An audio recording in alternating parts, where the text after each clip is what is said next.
સરસ્વતમ સંચાલિત પૂંજાભાઈ આણંદજી હાઈસ્કૂલ નિરોણા ખાતે ધોરણ 9 થી 12ના વિદ્યાર્થીઓ માટે 108 ઇમરજન્સી એમ્બ્યુલન્સ સેવા અને પ્રાથમિક સારવાર અંગે જાગૃતિ તથા માર્ગદર્શન કેમ્પનું આયોજન કરાયું હતું. કાર્યક્રમ શાળાના આચાર્ય ડોક્ટર વીએમ ચૌધરી, 108ના program manager doctor Bhavar Prajapati, EME Hiren જોશીના માર્ગદર્શન હેઠળ યોજાયો હતો. કાર્યક્રમની શરૂઆતમાં ઉપસ્થિત ઈએમટી સુરેશ સોલંકી અને પાયલોટ જયરામ ઠાકોરનું શાળાના આચાર્ય દ્વારા શાબ્દિક સ્વાગત કરાયું હતું. આ પ્રસંગે 108ના program manager doctor Bhavar Prajapati અને ઈએમટી સુરેશ સોલંકી 108 ઇમરજન્સી સેવાના કાર્યો, તેનો યોગ્ય ઉપયોગ, અકસ્માત કે અન્ય તાત્કાલિક પરિસ્થિતિમાં મદદ મેળવવાની પ્રક્રિયા, પ્રાથમિક સારવારના મૂળભૂત નિયમો, સીપીઆર તેમજ સાપ કરડવાના બનાવોમાં રાખવાની સાવચેતી અને પ્રાથમિક સારવાર અંગે વિસ્તૃત અને પ્રાયોગિક માર્ગદર્શન આપ્યું હતું.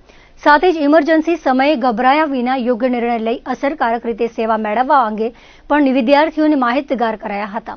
આચાર્ય ડોક્ટર વીએમ ચૌધરીએ જણાવ્યું હતું કે 108 ઇમરજન્સી સેવા અનેક લોકો માટે જીવન રક્ષક સાબિત થઈ છે.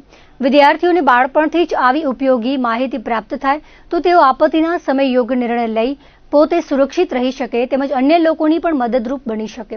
તેમણે વિદ્યાર્થીઓને આ જ્ઞાન પોતાના પરિવારજનો અને સમાજ સુધી પહોંચાડવા અનુરોધ કર્યો હતો. કાર્યક્રમ દરમિયાન વિદ્યાર્થીઓએ ઉત્સાહપૂર્વક વિવિધ પ્રશ્નો પૂછીને ઇમરજન્સી સેવા અને પ્રાથમિક સારવાર અંગે ઉપયોગી માહિતી મેળવી હતી. આવા સરસ ઉપયોગી માર્ગદર્શન અને નિદર્શન માટે શાળા પરિવારે 108ની ટીમનો આભાર વ્યક્ત કર્યો હતો.